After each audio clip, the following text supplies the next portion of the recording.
నమస్తే అండి. ఈరోజు నేను బొబ్బర్లు పచ్చి రొయ్యలు కర్రీ చేస్తున్నానండి. బొబ్బరకాయలండి. నూనె పెట్టుకున్నానండి. ముందు నేను 2 కట్టలు బొబ్బర్లండి, అంటే అరకేజీ పైన ఉంటాయండి. కాయలు పళ్ళంగా ఇచ్చారు వాళ్ళు.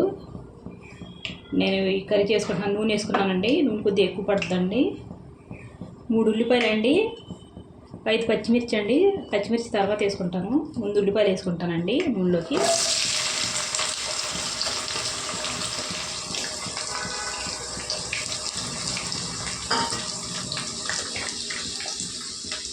చూడండి, బొబ్బర్లండి పోసుకున్నాను. బొబ్బరకాయలు అంటారండి. ఇలా సన్న ముక్కలు కోసుకుని కడిగి పెట్టుకున్నానండి. చూడండి, లేతగా ఉన్నాయి. మీకు ముద్రకాయలు కూడా చూపిస్తారండి ఇందులో వచ్చినాయి. చూడండి, ఈ బొబ్బరకాయలు అంటే ఇలా ఉంటాయండి, పొడవుగాని. ఇగండి ముద్రి గింజలు పట్టేసి ఉన్నాయండి. అందుకని నేను వేసుకోలేదండి. ఇది లేతకాయ అండి. చూడండి, లేతకాయ ఇలా ఉంటుందండి. ఇది ముదురుకాయ అండి. చూడండి, 2 తేడా. ఇదిగోండి, ఇది గింజ కనిపిస్తుందండి. ఇందులో పచ్చగా ఉంటాయండి. ఇవి చాలా టేస్టీగా ఉంటాయండి బొబ్బరకాయలు. నేను ఉల్లిపాయలు వేసుకున్నాను కదండి. ఇప్పుడు బొబ్బర్లు కూడా వేసుకుంటానండి ఇందులోనే. నేను బొబ్బర్లు ఏమీ ఉడకబెట్టలేదండి. బొబ్బరకాయలు ఇలాగే ఉడికిపోతాయండి. నూనెలోనే మగ్గుతాయి బాగా మెత్తగాని. రుచికి తగినంత ఉప్పు అండి, పసుపు అండి. బాగా కలిపేసుకోవాలండి ఉల్లిపాయలని బొబ్బర్లు కలిసేలాగా. ఇది రోటీలో కన్నా చాలా బాగుంటుందండి.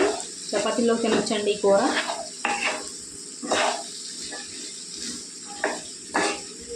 టమాటాలు ఎక్కువ వేసుకుని అయినా వండుకోవచ్చండి. టమాటాలు బొబ్బరకాయలు 2 కలిపి. నేను కొద్దిగా రొయ్యలు వేసుకుంటున్నానండి. మరీ ఎక్కువ లేకుండా కొద్దిగా మసాలా వేసుకుంటాం కదా, దాని గురించి కొద్దిగా రొయ్యలు వేసుకుంటే చాలా టేస్టీగా ఉంటుంది. కొద్దిగా మగ్గాలండి. మగ్గిన తర్వాత చూపిస్తాను. చూడండి, కొద్దిగా మగ్గినాయండి. ఇందాక ఎక్కువ ఉన్నాయి కదండి, మగ్గి కొద్దిగా కిందకింది. ఇది చూడండి, అందులో బొబ్బరకాయలు తీసాను నేను. బొబ్బర్లు అండి ఇవి.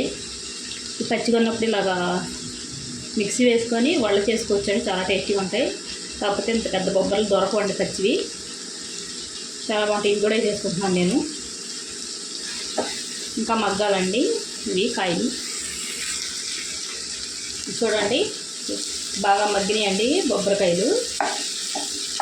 మధ్యలో టమాటాలు వేసుకోవాలండి. 4 టమాటాలు వేసుకుంటున్నానండి నేను. ఒక్క కోసుకొని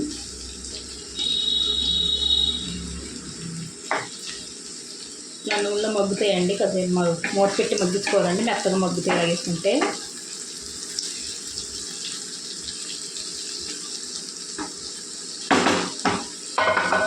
మగ్గిన తర్వాత చూద్దామండి. చూడండి, టమాటాలు మగ్గిపోయాయండి. ఇవన్నీ ఇలాగని మెత్తపడతాయండి. ఇలా అంటే ఇవన్నీ మెత్తపడిన తర్వాత చూపిస్తాను. చూడండి, మెత్తపడినాయండి టమాటాలు. మొత్తం కలిపేసుకొని మసాలా వేసుకోవాలండి. ఇందులో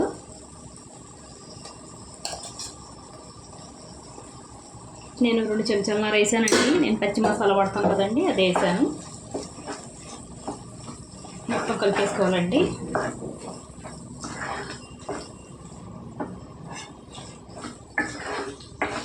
కొద్దిగా వేగాలండి మసాలా. వేగిన తర్వాత చూపిస్తాను. కొద్దిగా వేగిందండి మసాలా. ఇప్పుడు ఇందులో రొయ్యలు వేసుకుందామండి.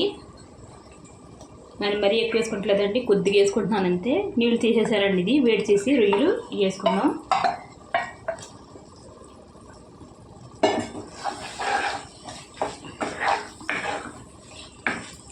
ఎక్కువైనా వేసుకోవచ్చండి. నేను తక్కువ వేసుకున్నాను నేను రొయ్యలు.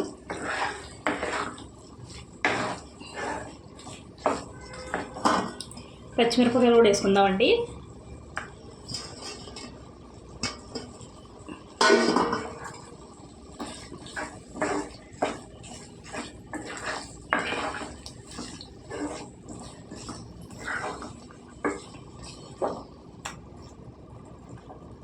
కారం వేసుకుందామండి. 4 చెంచాలన్నర అండి.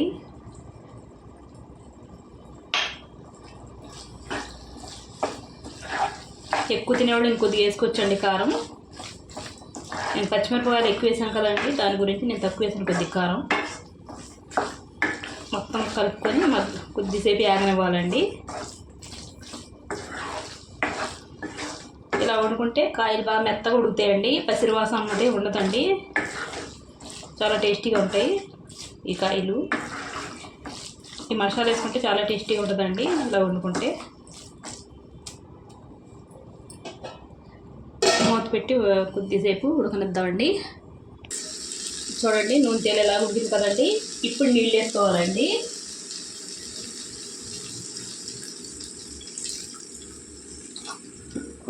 సగం గ్లాస్ వేసుకున్నానండి పెద్ద గ్లాస్ తోటి.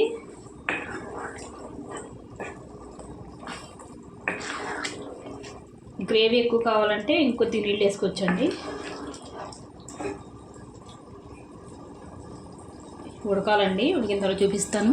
ఉప్పు ఇప్పుడే చూసుకోవాలండి, చూసుకొని తగ్గితే వేసుకోవాలండి, సరిపోతే ఇంకా అవసరం లేదు. చూడండి దగ్గర గంట ఉడికిపోయిందండి. ఇది అన్నంలోకైనా రోటీలోకైనా చాలా టేస్టీగా ఉంటుందండి. చూడండి ఇలా దగ్గర గంట ఉడికిపోయింది. ఇలా వండుకోవాలండి, చాలా టేస్టీగా ఉంటుంది.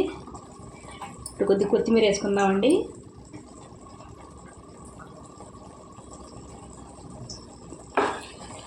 కొత్తిమీర వేసుకొని కలుపుకుందామండి.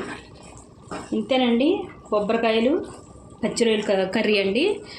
నచ్చితే లైక్, షేర్, సబ్స్క్రైబ్ చేసుకోండి.